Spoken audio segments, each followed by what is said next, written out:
Babacar à 9%. Nous allons construire le rêve des jeunes Sénégalais à partir des richesses du Sénégal. Vous y devez Kédougou. On organise les jeunes de Kédougou dans le comptoir d'or de Kédougou. Souvent, les jeunes de Kédougou seront des millionnaires à partir de l'or de Kédougou. Mais aujourd'hui, quel est le jeune de Kédougou? Pas les jeunes de Kédougou, on est millionnaire, on est milliardaire à partir de l'or. Ah, non, est-ce que c'est à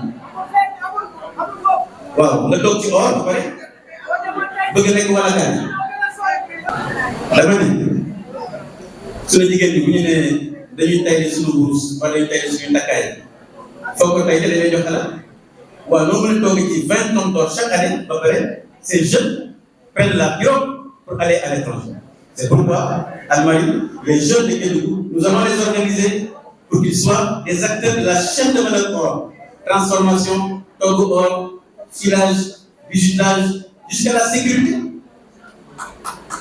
Mais on prend l'or à l'état brut, on le met dans un avion, on le met dans un pays, mais qu'est-ce que le Sénégal gagne dans cet or-là? Rien du tout.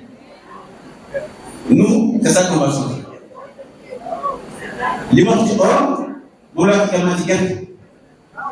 Si on devait ça, c'est mon souci. Mais chaque année, nous importons 200 milliards d'huile de palme. C'est pourquoi, mon il dit les réunis, nous payons au Sénégal 1 million de tonnes d'arachide.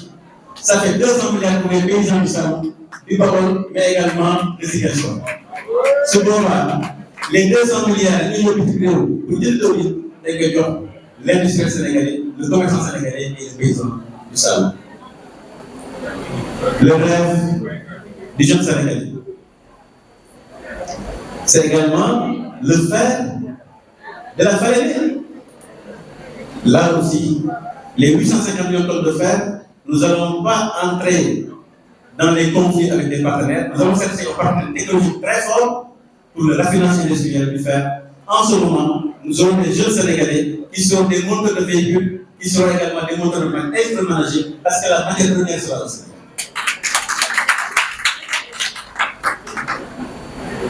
Chers amis, j'ai rencontré dans la région parisienne à Creil, notamment un jeune qui s'appelle Ibrahim Ndiaye.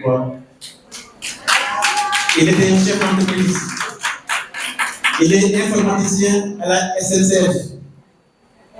À mon entreprise, au fils Sénégal. Sonatel de l'école. Mais d'accord, tu as été bagage de l'équipe. Je vais vous parler de monde. Je vais vous décourager. Je vais la bureaucratie. C'est pourquoi nous avons proposé dans notre programme la digitalisation intégrale, non seulement de l'administration centrale, l'administration judiciaire, mais également l'administration décentralisée. Les préfectures, les gouvernances et les communes du Sénégal seront digitalisées. Comme ça, il y aura plus de gros débranchements. Nous devons libérer le talent, nous devons libérer les métiers des Sénégalais et des Sénégalais. Nous ne devons pas, par des pratiques, aux antipodes de développement, bloquer les initiatives, bloquer les talents, parce que le réunit nous le. On a 75% de jeunes. C'est une richesse démographique exceptionnelle. Ces jeunes, c'est un talent pour nous libérer, mais Sénégal. Donc oui, Babacar, notre rêve pour les jeunes Sénégalais, c'est le talent, mais également sur les richesses du Sénégal. Je prends le tailleur sénégalais. Les tailleurs du Sénégal, j'ai rencontré Bambasso. Bambasso de mes Gambie. Quel tour d'âge? Et pour nous de Gambie, il fait ay yére. Oui, bu jógee Sénégal dem bitim réew di solal ñi jiite réew moomu bu ñëwee kay xanaa kay suñu ambassade war na dara. C'est pourquoi nos ambassades, mesdames, messieurs les ambassadeurs, mesdames, messieurs les diplomates, je voulais vous dire que vous êtes des hommes et des femmes d'une qualité exceptionnelle parce que je vous ai rencontrés pour la plupart. Je faisais en moyenne 50 000 km à travers le monde. Et quand j'arrivais à 3 h du matin, 4 h du matin, je trouvais à l'aéroport soit l'ambassadeur, soit le premier conseiller, soit le président de l'ambassade. Je peux témoigner, mon avance, mon accès sur l'ambassadeur, bitim réew, ay jàmbaar lañu, ay jigéen lañu. mais li ma leen di proposé mooy dama bëgg liggéeyu diplomatie ñu changer ko ñu orienté ko maintenant sur commerce ak investissement mooy la mooy tey boo demee Burkina Faso ambassadeur dafa nekk bu ànd ak état du Sénégal ñu tabax ko benn kër bu yaatu lu ñu fay def jigéen ñi nekk Joal marché Kelkom di defar gerte di defar jën di defar kecax da nga xam ne Burkina Faso c'est l'un des plus grands marchés de la sous-région jigéen ñooñu bu leen jàppalee ci wàllu investissement yoo xam ne ay oto bu ñu demee Burkina Faso c'est à la maison des Sénégalais d'entreprise ak Burkina Faso fa la ñuy dal fa la ñuy dalee également avec des clients pour que mën a jaay ci am yoo xam ne am nañu ay est-ce que loolu c'est pas créer un rêve également Sénégal su boobaa cette femme de Kelkom boo xam ne dañ koy imposer ay conditions extrêmement difficiles fii à Joal jox ko xaalis mu jaay la perte su boobaa cette femme sénégalaise cette femme du marché Joal de Kelkom bu demee Burkina Faso dina rencontrer directement ses clients jënd di jaay ak ñoom su boobaa day gën a am doole. C'est ça le rêve du Sénégal, c'est ça le rêve de la nation sénégalaise. C'est pourquoi les diplomates, je leur dis simplement, nous voulons une réorientation de notre diplomatie tout en préservant bien entendu les dimensions stratégiques sécuritaires, que nous puissions également orienter notre diplomatie vers le commerce et l'intérêt des investissements au Sénégal. Je voudrais également dire, chers amis,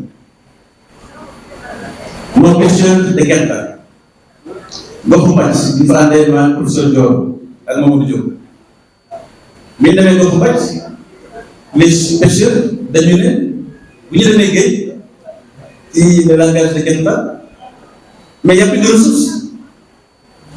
Nous avons 600 000 pêcheurs. Moi je dis à ces 600 000 pêcheurs sénégalais, moi Aliou Sarr, la première chose que je ferai c'est d'abord rediscuter les accords de pêche dans le sens de l'intérêt du Sénégal. Moi, bateau, boo amee licence, da nga am quota boo xam ne war a ko dépassé. Bateau yu bëri di tegu sa quota. waaye li gën a garaaw mooy am na bateau yoo xam ne dañuy def di naan pêche illégale, pêche illicite. maanaam amuñu benn droit, benn sañ-sañ ñëw sur les eaux du Sénégal. te bateau yi def la pêche illégale, la pêche illicite. Soo xaymaa li ñuy génne chaque année, ça fait plus de 300 000 tonnes. C'est presque équivalent à ce que capturent nos 600 000 pêcheurs. Moi, je dis de manière très claire, il n'y aura plus de bateaux illégaux sur les zones territoriales du Sénégal. Chers amis, non, attendez, chers amis, les satellites sont là. Satellites, nous disons. Vous devez faire un texte direct, c'est là, parce que nous sommes dans les eaux territoriales du Sénégal, sur plus de 400 km et personne ne le voit. C'est pourquoi le centre de recherche océanographique va être doté en moyens extrêmement puissants. La marine également va être dotée en moyens extrêmement puissants, non seulement de bateaux, mais également satellitaires, pour que chaque bateau qui va pénétrer de manière illégale dans les eaux du Sénégal sera sanctionné de manière tellement sévère qu'il ne viendra plus au Sénégal. Nous ne pouvons pas laisser des délinquants saboter nos côtes. Et pendant ce temps, nos 600 000 pêcheurs, c'est eux, en partie, qui prennent les pirogues à la lettre. Donc oui, la pêche sera une priorité. D'abord la sécurité de nos côtes, la surveillance satellitaire, mais également la technologie pour que chaque bateau qui viendra, on aura des capteurs qui vont nous indiquer de manière très précise combien ils ont capté en Yaboy, en Djof, en toute variété, pour que justement on vérifie dans la licence que ce bateau respecte les quotas. Parce qu'on doit aussi respecter le renouvellement des espèces. Comme sur notre pêcherie, la situation n'est pas désespérée. C'est seulement des décisions courageuses qu'il faut prendre et les prendre avec les Sénégalais et les Sénégalais. Chers amis, je vais conclure. Dans les centres, ci wàllu paj, wàllu santé. Bu ngeen xoolee Sénégal chaque année, la santé de la reproduction, maanaam naissance, ça coûte aux familles sénégalaises à peu près 30 milliards. boo jëlee 30 milliards yooyu moom lay Sénégal yi génne seen poche fay ko directement. C'est pourquoi ñun bu ñu nee Sénégal jigéen mën na fay wasin ëmb bu wasin te du fay dërëm xam nga su ma leen ko waxee war na kàddu Parce que ces 30 milliards-là, si je suis sur le médecin à Dakar, nos brillants étudiants de médecine, moi, État du Sénégal, je mets sur la table une ligne de financement de 100 milliards. Mettez-moi une industrie pharmaceutique pour notre souveraineté pharmaceutique au Sénégal. Sous Boba, ces médecins et ces étudiants vont trouver la solution. Voilà le rêve sénégalais. C'est pourquoi, chers amis, je voudrais rassurer ceux-là qui se posent des questions. Pourquoi bon aimé Gambi?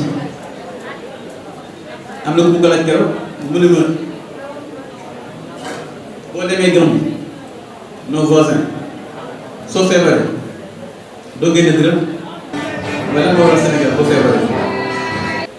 c'est la croix et la bannière. C'est une question de volonté politique. Ces 200 milliards, chers amis, est-ce que vous êtes d'accord à la CAP 24 qu'on prenne ça en charge pour traiter le Sénégal? Est-ce qu'on doit laisser les Sénégalais continuer à souffrir, à payer des factures de 500 000 francs, des piqûres de 200 000 francs? Est-ce que c'est correct? Donc ça, on doit le prendre en charge. 200 milliards, c'est pas la mer à boire. Moi, j'ai toujours mal au cœur parce que quand je vois quelqu'un qui n'a pas les moyens, qui est malade, mais c'est toujours extrêmement compliqué. C'est pourquoi nos valeurs de solidarité. La nation doit être debout quand les plus vulnérables sont touchés. Les artisans, les mécaniciens, les menuisiers, le foncier aménagé. Man maire là, je suis un maire. J'ai lancé une zone économique spéciale depuis 3 ans. Ça n'a pas encore été signé. J'espère que le président de la République m'entend.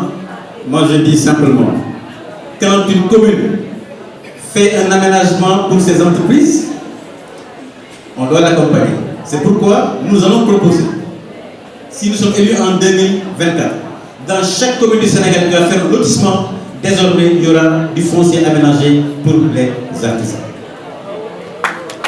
C'est pourquoi, chers amis,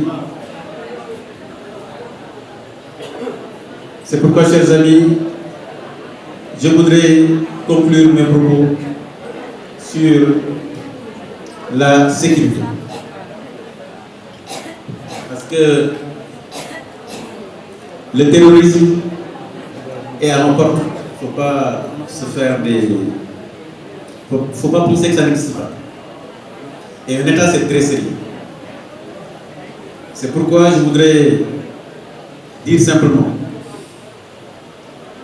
avec tout le respect que nous donnons à nos forces de défense et de sécurité, nous avons besoin d'une politique nationale de sécurité qui tient compte des nouvelles menaces, notamment les cyber-menaces, mais également les criminalités organisées.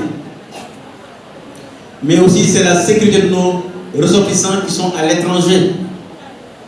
Nous voyons souvent dans des pays des Sénégalais qui se font agresser, qui se font abattre. Cela ne peut plus continuer. En tout cas, moi, si je suis élu, je discuterai carte sur table avec nos partenaires, je discuterai avec nos concitoyens, parce que quand vous êtes dans un pays, vous devez également respecter les lois et règlements. Mais nous ne pouvons pas tolérer, nous ne pouvons pas accepter qu'on manque de respect à nos concitoyens qui respectent le droit des pays dans lesquels ils sont. C'est pourquoi, dans ce plan de sécurité, nous proposons justement que les questions, la technologie puissent être intégrées. Pays, voilà nous dépasser. Quand une dame ou un jeune se fait agresser chez lui, qu'il soit obligé de faire 3 km pour aller à la police, à la main courante, pour déposer une plainte. À partir maintenant des nouvelles technologies, on doit pouvoir, à partir de son téléphone portable, régler ces questions-là pour la sécurité de nos compatriotes. Mais également la géolocalisation des véhicules de police. Voilà le pays, bon quartier Khourna Fele, dans le quartier de la Médina. Je ne le souhaite pas. Mais si tu as des agresseurs qui t'attaquent, bon là, la police qui est la plus proche doit venir à ton secours pour la gendarmerie la plus proche. Il faut que la sécurité soit au service de nos concitoyens. Et c'est pourquoi cette question, bien entendu, il y a des questions qui ne sont pas des questions publiques, mais je voulais le dire pour rassurer nos compatriotes, où la question de la sécurité aussi est une question qui nous préoccupe énormément. J'ai également dit, chers amis, que je rendrais incompatible la fonction de chef de l'État et de chef de parti, mais également que le président de la République, le Conseil supérieur de la magistrature, pour justement permettre à notre magistrature une meilleure autonomie. Voilà, mesdames et messieurs, les quelques mots que je voulais dire. En conclusion, je voulais dire simplement que je voulais remercier les leaders de partis et mouvements de soutien qui nous ont accompagnés. Merci Babacar. Mais également pour leur présence qui témoigne encore une fois leur conviction que le Sénégal est un et qu'ensemble nous devons participer à sa construction, à son rayonnement. Grand jour, merci beaucoup. Le grand frère pour toujours là, merci. Sophie, merci beaucoup pour toute la famille. Je remercie encore et je ne remercierai jamais assez les Sénégalaises et les Sénégalais qui nous ont parrainés dans les 14 régions et dans les 46 départements du pays, ainsi que dans 30 pays de la diaspora. Désormais, chers amis, tout ce qui se fera dans notre pays se fera avec vous. Chers amis, préparez-vous donc à exercer la plénitude de vos droits constitutionnels dans cette étape cruciale de notre processus électoral pour notre démocratie, pour notre pays. Restons donc encore une fois notre foi en bandoulière, engagée, déterminée, mobilisée, comme vous l'avez fait lors des parrainages, pour que justement les changements et les ruptures économiques, sociales et politiques attendues par notre jeunesse, que nous puissions les réaliser avec le peuple sénégalais. Vive le Sénégal réconcilié avec lui-même, vive la gouvernance, merci beaucoup. Diobass TV, xibaar yu wér te wóor. Di leen abonné ci Diobass TV, xibaar yu wér te wóor.